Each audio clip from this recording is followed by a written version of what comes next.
Hello friends, welcome to our channel. Happy new ইয়ার সবাইকে। আর এই কাঁকড়ার রেসিপিটা স্পেশালি তোমাদের জন্য, নিউ ইয়ার স্পেশাল। নমস্কার বন্ধুরা, অন্নপূর্ণা রান্নাঘরে আপনাদের সবাইকে স্বাগত। আজকে আমি আপনাদের দেখাবো কাঁকড়াটা আমি বাজার থেকে ভেঙেই নিয়ে এসেছি, কিন্তু এটাকে ভালো করে ধুতে হবে। আমি পরিষ্কার জলে কল চালিয়ে এটাকে ভালো করে পরিষ্কার করে ধুয়ে নেব। যদি কাঁকড়া ভালো করে ধোয়া না হয় তাহলে কিন্তু গন্ধ থাকবে, খেতে ভালো লাগবে না। পরিষ্কার করে ভালো করে ধুয়ে নিতে হবে। এবং এই যে বড় বড় দাঁড়া বা পাগুলো আছে সেগুলো একটা ভারী কিছু দিয়ে ভেঙে নিতে হবে, না হলে এর ভেতরে মশলা ঢুকবে না। আমি আপনাদের দেখাচ্ছি ভেঙে। দেখুন, এই বড় কাঁকড়ার দাঁড়াগুলো কিন্তু সেদ্ধ হবে না, তাই আমি এটাকে একটু নোড়া দিয়ে ভালো করে ভেঙে নিচ্ছি যাতে এর ভেতরে মশলা ঢোকে। কাঁকড়া কিন্তু খেতে খুবই সুস্বাদু। ছোট কাঁকড়া হলে আপনাদের এগুলো ভাঙার দরকার নেই, কিন্তু একটু বড় কাঁকড়া হলে ভাঙার দরকার আছে। এইভাবে দাঁড়াগুলো ভেঙে এবং কাঁকড়ার বডিগুলো সব ভালো করে ধুয়ে পরিষ্কার করে আমি এইভাবে পরিষ্কার করে নেব। দেখুন, আপনাদের আমি কাঁকড়াটা ধোয়া দেখিয়ে দিয়েছি। এখন দেখুন পুরো পরিষ্কার হয়ে আমার এই কাঁকড়া এবং এই কাঁকড়ার পাগুলো সব ভেঙে দিয়েছি, পরিষ্কার হয়ে ঝকঝক করছে। এবার এটাতে আমি নুন হলুদ মাখিয়ে রাখবো।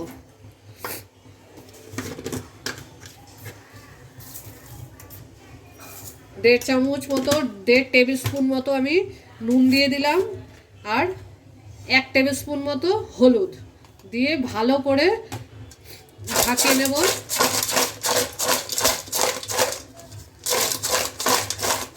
মাখিয়ে রাখবো। এবার দেখুন আমার কাঁকড়া রান্না করতে কি কি লাগবে। আমি নিয়ে নিয়েছি 2টো মিডিয়াম সাইজের আলু, এরকম একটু বড় বড় করে কেটে। আর নিয়েছি 2টো মিডিয়াম সাইজের পেঁয়াজ বাটা। আদা রসুন আমি বেটে নিয়েছি, আমি এর থেকে 2 চামচ দেব আদা রসুন একসাথে। একটা বড় টমেটো, একটা মিডিয়াম সাইজের পেঁয়াজ এরকম মোটা করে কেটে নিয়েছি ফোড়নের জন্য। আর লাগবে মশলায় 2 টেবিল স্পুন ধনের গুঁড়ো, 1 টেবিল স্পুন জিরের গুঁড়ো এবং আমি 1.5 টেবিল স্পুন লঙ্কার গুঁড়ো দিয়েছি। আপনারা যদি ঝাল কম খান তাহলে 1 টেবিল স্পুন দেবেন। এছাড়া আমার রান্না করতে যেরকম লাগে নুন, হলুদ এবং গরম মশলা। এছাড়া আমি রান্নাটা সর্ষের তেলে করব। এবার আমি আপনাদের রান্নাটা দেখাবো।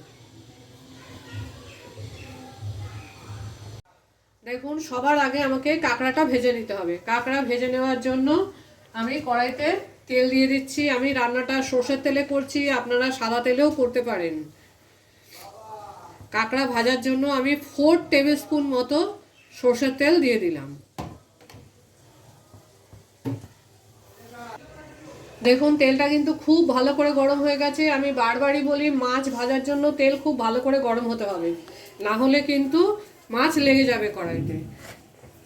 এবার আমি নুন হলুদ মাখিয়ে রাখা কাঁকড়াগুলোকে ছেড়ে দেবো। কাঁকড়া কিন্তু আলাদা আলাদা করে ছাড়ার দরকার নেই, সব কাঁকড়া এবং পা যা কিছু আছে সব একসাথে ছেড়ে দিতে হবে।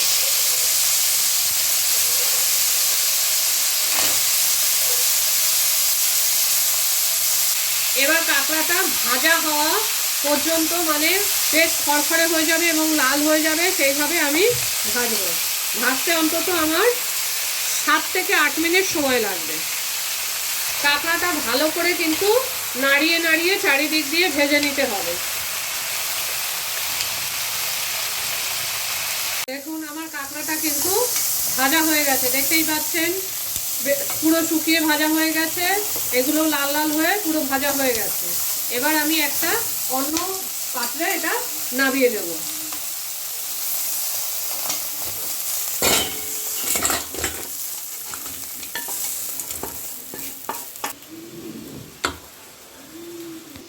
এবার রান্না করার জন্য আমি আবার 2 টেবিল স্পুন সর্ষের তেল দিয়ে দিলাম। তেলটা ভালো করে গরম হতে দেব। দেখুন, তেলটা গরম হয়ে গেছে। এবার আমি এই কাঁচা পেঁয়াজগুলো দিয়ে দিলাম।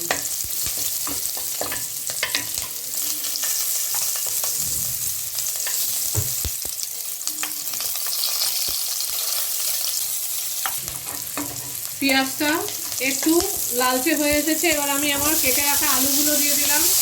আলুটা একটু ভাজা ভাজা করতে হবে।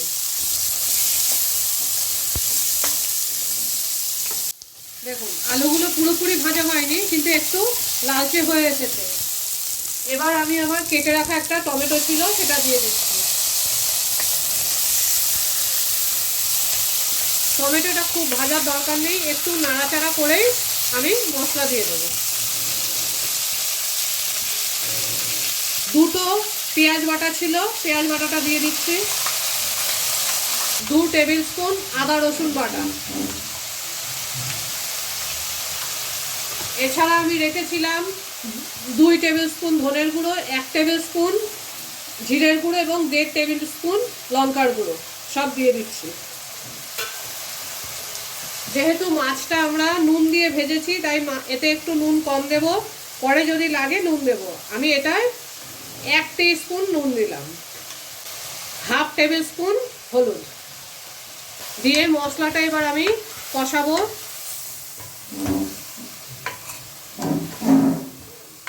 সব মশলাগুলো গুঁড়ো, তাই মনে হচ্ছে শুকনো শুকনো। আমি এতে 1/2 কাপ মতো জল দিয়ে দিচ্ছি। মশলাটা কষা হওয়ার জন্য যতক্ষণ না মশলাটা তেল ছাড়বে ততক্ষণ আমাকে কষাতে হবে। মশলাটা কষা হওয়ার জন্য আমি গ্যাসটাকে মিডিয়ামে দিয়ে 2 মিনিট ঢেকে দেবো।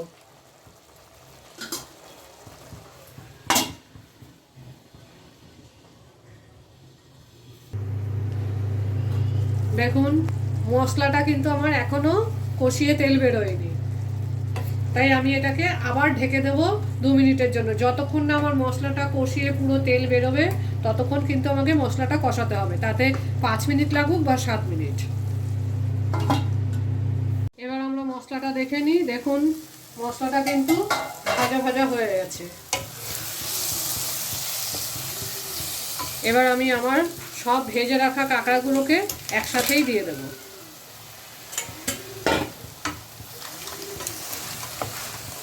দিয়ে ভালো করে নাড়িয়ে নিতে হবে।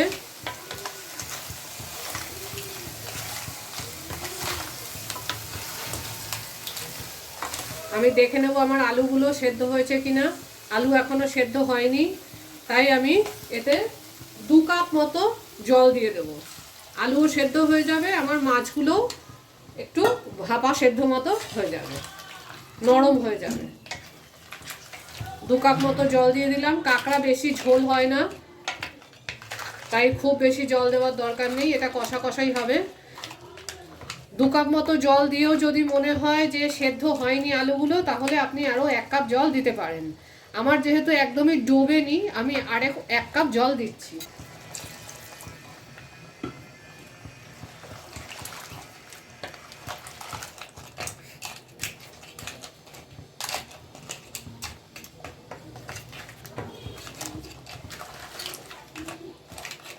এবার আমি এটাকে 5 মিনিট ঢেকে দেবো, গ্যাসটাকে মিডিয়াম আঁচে দিয়ে। 5 মিনিট পরে আমি খুলে দেখব।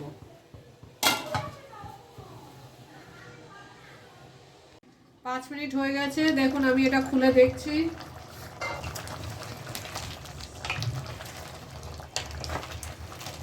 একটু বেশ ঝোল ঝোল আছে, আলুটা সেদ্ধ হয়ে এসেছে কিন্তু পুরোপুরি হয়নি, তাই আমি এবার এটাকে গ্যাসটা ফুল করে দিচ্ছি।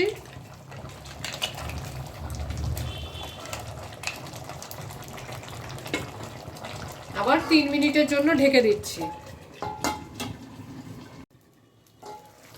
দেখুন আমার কাঁকড়াটা কিন্তু এবার হয়ে গেছে। গ্যাসটাকে আমি একদম সিম করে দিলাম, দিয়ে 2 ছোট চামচের গরম মশলা দিয়ে দিলাম, 2 টিস্পুন।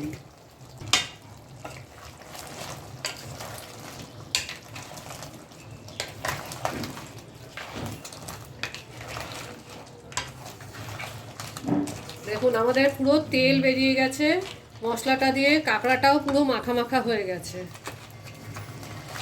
এটা আপনারা গরম গরম ভাতের সাথে বা রুটি পরোটার সাথেও সার্ভ করতে পারেন। দেখুন আমাদের একদম ডিলিশিয়াস কাঁকড়া তৈরি।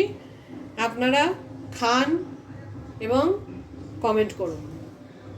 এই জিভে জল আনা কাঁকড়া কষাটা যদি আপনাদের ভালো লেগে থাকে তাহলে তাড়াতাড়ি বানিয়ে ফেলুন নতুন বছরের নতুন ডিশ। আর আমাদের চ্যানেলকে লাইক, শেয়ার আর সাবস্ক্রাইব করতে ভুলবেন না। আর কমেন্ট করে নিশ্চয়ই জানাবেন কেমন লাগলো।